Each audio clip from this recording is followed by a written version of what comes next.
घरेलू शर्मीली सी लड़की थी। कभी अदाकारा बनने के बारे में सोचा भी ना था, लेकिन तकदीर में जो लिखा होकर रहता है।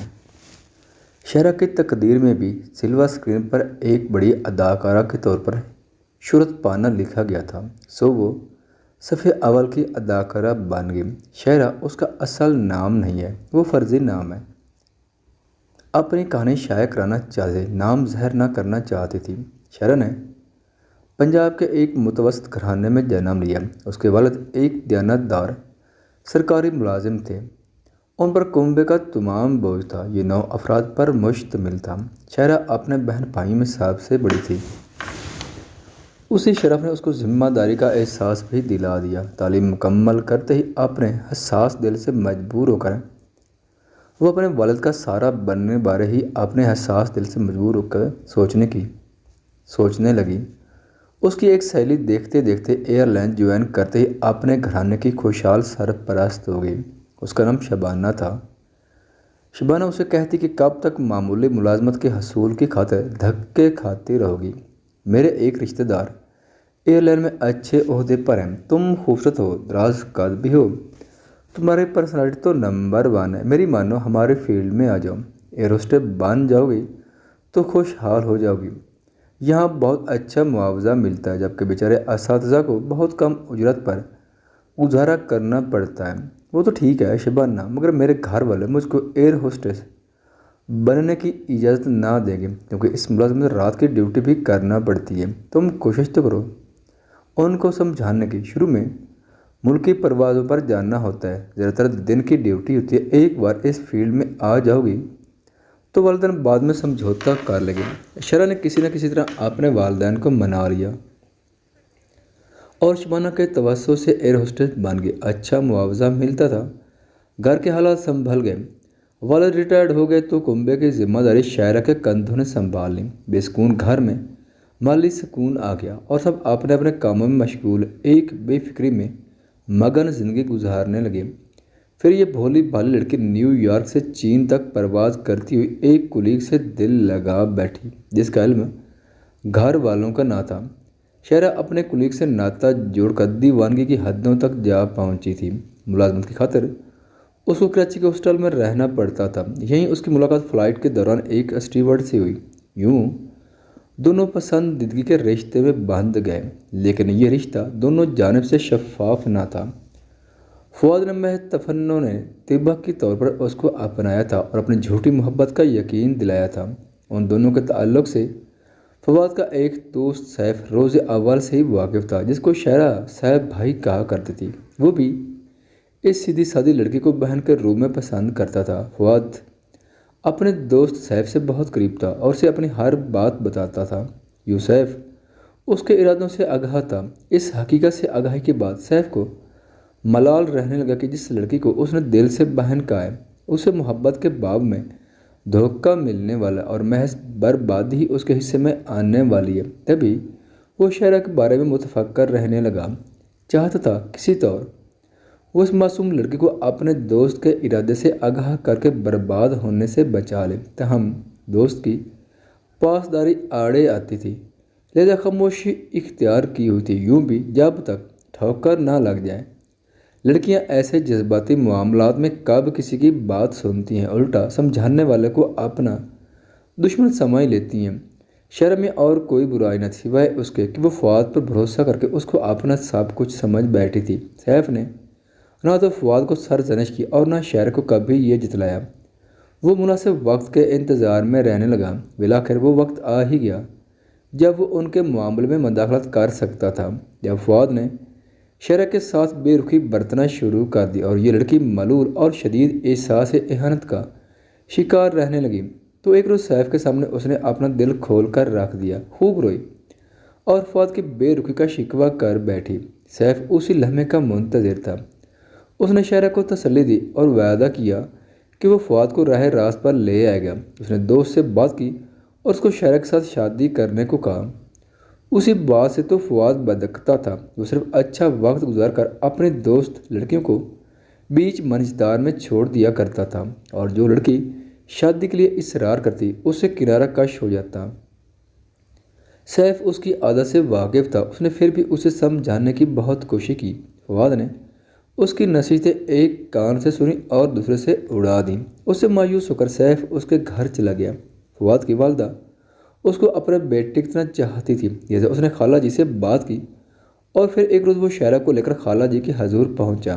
فواد کا کچا چٹھا سننے کے بعد اس نے بتایا کہ شہرہ اس کی بہن ہے اور فواد نے اس کو دھوکہ دیا، جبکہ اب وہ رسوائی کے دہانے پر کھڑی ہے۔ فواد کی ماں غور سے شہرہ کو دیکھ پرکھ رہی تھی، سمجھ گئی کہ لڑکی بہت اچھی فطرت کی اور شریف گھرانے کی ہے۔ نادانی کے باعث اس کے بیٹے کے مکر و فریب میں پھنس کر اب زندگی کی دولت لٹا بیٹھی ہے اور موت کے دوراہے پر کھڑی ہے۔ وہ سر پہ ممتا تھی، اس نے روتی ہوئی شہرہ کو گلے سے لگایا اور اس کے سر پر پیار سے ہاتھ رکھتے ہوئے بولی، فکر مت کرو بیٹی، تمہارے سوا میں کسی دوسری لڑکی کو اس گھر کی بہو نہ بننے دوں گی۔ فواد سے میں خود نمٹ لوں گی، تم بے فکر ہو کر گھر جاؤ، ایک ماہ کے اندر اندر تم کو بہو بنا کر اس گھر میں لے آؤں گی۔ تم کو رسوائی کے ڈر سے اس دنیا سے خوفزدہ ہونے کی کوئی ضرورت نہیں۔ خالہ کے ان الفاظ سے شہرہ کو گویا نئی زندگی مل گئی۔ وہ روتی ہوئی مگر پر امید ہو کر گھر آ گئی۔ فواد کی ماں نے بہت جلد اپنا وعدہ نبھا دیا۔ یوں سیف کی کوششوں سے اس کی منہ بولی بہن فواد کی دلہن بن کر اس کے گھر چلی گئی۔ اب سیف کو سکون کی نیند آئی کہ جس لڑکی کو دل سے بہن بنایا تھا اس کا انجام بخیر ہو گیا۔ اب وہ خود کو ایسا محسوس کر رہا تھا جیسے اپنی سگی بہن کی ڈولی کو رخصت کر دیا ہو۔ فواد سے شادی پر شہرہ کے ماں باپ راضی نہ تھے، انہوں نے بادل نخواستہ اپنی دختر کو رخصت کیا، اس کے بعد اس سے ناطہ نہ رکھا۔ تاہم شہرہ نے اپنی بہن کو ایئر لائن میں آفس جاب کروا دی۔ تبھی اس کو اپنے والدین اور بہن بھائیوں کے مالی وسائل بارے میں فکر نہ رہی تھی۔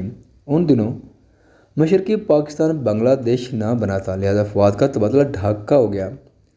اس کے کہنے پر شہرہ نے ملازمت چھوڑ دی اور اب مالی طور پر شوہر کے رحم و کرم پر تھی۔ ڈھاکہ میں فواد کا رویہ شہرہ سے تبدیل ہونے لگا۔ اس نے بیوی سے دوبارہ بے رخی اختیار کر لی اور اپنا ایک ایسا ہلکا احباب بنایا جو اوباش قسم کے دوستوں پر مشتمل تھا۔ شہرہ رات دن گھر پر پڑی اس کا انتظار کرتی رہتی اور وہ ڈیوٹی کا بہانہ بنا کر ہفتوں اس کی شکل نہ دیکھتا۔ جب گھر آتا شراب کا نشے میں ہوتا تب وہ شہرہ کو زد و کوب کرنے لگتا۔ اس ماحول سے ان کا چھوٹا سا معصوم بیٹا بھی متاثر ہونے لگا۔ ان حالات سے گھبرا کر شہرہ نے سیف کو خط لکھا اور تمام حالات درج کر دیے۔ سیف نے اعلیٰ افسران سے مل کر فواد کا تبادلہ ڈھاکہ سے لاہور کروا دیا۔ یہاں آ کر اپنی ماں کے لحاظ سے فواد چند دنوں تک تو ٹھیک رہا، لیکن جس مرد کو باہر کی رنگین کا چسکا پڑ چکا اس کا دل گھر میں اپنے شریف بیوی سے نہیں لگتا، خواہ وہ کتنی ہی خوبصورت اور وفادار کیوں نہ ہو۔ شہرہ اس کے لیے راہ کے کانٹے کے سوا کچھ نہ تھی، پھر وہ زبردستی اس کی بیوی بنی تھی۔ اس کے دماغ میں یہ بات پھانس کی طرح چبھتی تھی کہ ماں کی مداخلت کی وجہ سے وہ اس توق کو گلے میں ڈالنے پر مجبور ہوا تھا، ورنہ آج وہ آزاد ہوتا۔ لاہور شہر جو خوبصورتی کا مرکز تھا، یہاں فلم انڈسٹری کی رنگین دنیا شباب پر تھی۔ فواد کے کچھ دوست فلم انڈسٹری سے وابستہ تھے، ان کے طفیل وہ اکثر وہاں مختلف فلموں کی شوٹنگ دیکھنے جایا کرتا تھا۔ اسی دوران کچھ ایکسٹرا لڑکیوں کے چکر میں پڑ کر اپنی بیوی کو بالکل ہی بھول بیٹھا۔ تنگ آ کر ایک روز شہرہ نے احتجاج کیا۔ اس احتجاج کا یہ نتیجہ نکلا کہ اس نے بیوی کو مار پیٹ کر بیٹے سمیت گھر سے نکال دیا۔ دل شکستہ شہرہ چند دن ایک سہیلی کے گھر رہی اور پھر فواد کے ماموں کے گھر چلی گئی تاکہ ان کو اپنی بپتا سنا کر فواد کو راہ راست پر لانے کا کہے۔ ماموں نے فواد کو لاہور سے بلا بھیجا، وہ آیا اور ماموں کی موجودگی میں بیوی کو طلاق دے کر چلا گیا۔ شہرہ نے سیف کو خط لکھ کر حالات سے آگاہ کر دیا۔ اب شہرہ کے دل میں انتقام کی آگ بھڑک اٹھی، وہ فواد کو کسی طور سبق دینا چاہتی تھی۔ سیف نے سمجھایا، یہ تمہارے باس کی بات نہیں ہے، کورٹ جا کر بھی کیا کرو گے، تم کو انصاف نہیں ملے گا۔ پھر اس نے تم کو طلاق بھی دے دی ہے، الٹا وہ بیٹے کے حصول کا کیس کر دے گا۔ فیصلہ تمہارے حق میں ہو بھی گیا تو کیس کی خواری اور اخراجات کہاں تک بھگتو گی؟ وہ نہ مانی، دھمکی دی کہ اگر تم نے میری مدد نہ کی تو میں خود جا کر وکیل کر لوں گی یا پھر اس کے گھر میں گھس کر فواد کی جان لے لوں گی۔ تب سیف اس کو بچے سمیت لاہور لے آیا اور شہرہ کو ہوٹل کے کمرے میں بٹھا کر فواد کی طرف چلا گیا۔ حالانکہ اب فواد سے رابطہ بھی لا حاصل تھا۔ جب وہ فواد سے ملا تو اس نے صاف کہہ دیا کہ وہ طلاق دے چکا ہے، اب اس کا شہرہ سے کوئی تعلق نہیں ہے۔ सैफ ने देखा कि वो घर में तनहा नहीं, एक एक्स्ट्रा को उसने साथ में रखा हुआ है। उसने वापस होटल आकर शायरा को तमाम माजरा सुनाया और कहा कि बहसीत भाई तुमसे गुजारिश करता हूँ कि इधर उधर भटकने की बजाय या तो अपने वालिदैन को मनाकर उनके पास चले जाओ या फिर मेरे घर चलो।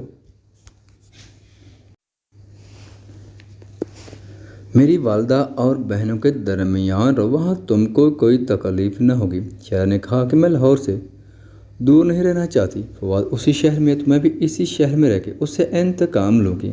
जब वो लाहौर छोड़ने पर राज़ी न हुई तो सैफ ने उसको कुछ रकम देकर और दोबारा आने का कहकर चला गया। ये भी कह गया कि जब जी चाहे मेरे घर आ सकती हो, मेरे घर के दरवाजे तुम्हारे लिए हमेशा खुले रहेंगे। उसका ख्याल था कि कोई ठिकाना न होने की वजह से वो जल्दी उसके घर वापस आ जाएगी, लेकिन शायरा ने ऐसा नहीं किया। वो होटल से अपनी सहेली के घर चली गई, जिसके घर पहले भी कुछ दिन रह चुकी थी। ये लड़की राफ़ी पहले एयर होस्टेस थी और अब मॉडलिंग का पेशा इख्तियार कर लिया था। हालात और फवाद की बाद सलूकियों ने अगरचे शायरा का रंग रूप मानद कर दिया था, लेकिन वो अब भी लाखों में एक थी। रानी ने भी उसको ढारस दी, जीने के रास्ते दिखाए। उसने समझाया कि फवाद के पीछे भागने या उसकी जान लेने से बेहतर है कि उसको किसी दूसरी तरीके से शिकस्त दो। तुम मॉडलिंग की तरफ आ जाओ, रुपया कमाओ और फवाद को भी हसद की आग में जलाओ। यूँ वो दिल शिकस्ता शायरा को एक पुर रौनक दुनिया में खींच लाए। पहले मॉडलिंग और फिर फिल्म लाइन को अपना लिया। जल्दी वो एक दो मुखलिस डायरेक्टर की बदौलत फिल्म साजों की नज़र में आ गई। उन्हीं के कहने पर उसने रक्स और मौसीकी से वाकफियत के लिए दोनों फ़नों की तालीम ली और एक साल के अंदर अंदर उस मैदान में छा गए। शुरू में अदाकारी में दुश्वारी महसूस हुई, मगर बाद में जब उसने रोज़ और शब मेहनत की तो एक नामवर अदाकारा के तौर पर पहचाने जाने लगी। एक दिन आया कि वो मुल्क के नामवर और बड़ी हीरोइनों में शुमार होने लगी। जब उसकी शोहरत ने फवाद की नींदें हराम कर दी तो वो अपना बेटा उससे ले गया और बच्चे को अपनी माँ की गोद में दे दिया, मगर वो बेबसी से हाथ मलता कि ये मैंने क्या सितम कर दिया। वो अब उसके हुस्न पर वो तड़प जाता कि ये हुस्न जो मेरी मलकियत था, उसके जलवे सरेआम लोगों की तफरीक के लिए हो गए हैं। वो जो मेरे कहने से मुलाजमत छुड़कर बुरका भी लेने लगी थी, उसको सरेआम पर्दा फिल्म पर रक्त के लिए मजबूर कर दिया और हर एक से कहता था शायरा ने मुझसे कैसा इंतकाम लिया। उसने सैफ से रब्ता किया और कहा कि अपनी मुँह बिली बहन को समझाओ, एक बार मुझसे बात कर ले, मैं उससे माफ़ी मांगना चाहता हूँ, मैं उम्र भर उसको माफ़ नहीं कर सकती। सैफ को उसने यही जवाब दिया था। वो मर्द जो गलत किस्म के लड़कियों के पीछे दीवाना हो और अपनी बावफा बीवी की कदर ना जाने, वो मेरे नज़दीक इस लायक नहीं कि उससे बात की जाए। ये बीच है, ये सच है कि झूठ खुदा जाने। अब फवाद किस हाल में अभी तक वो अपने साबका बीवी को याद करके रोता है या नहीं, बल्कि ये हकीकत है कि शायरा के दिल में अब तक उसका प्यार बाकी। जब भी वो अपनी शादी की तस्वीर निकाल कर देखती है तो दिल से लगा कर रो पड़ती है और कहती है कि उससे अच्छा कोई माजी नहीं जैसा मेरा माजी था। औरत भी कितनी बड़ी पहेली है कि जिसको समझना हर किसी के बास की बात नहीं।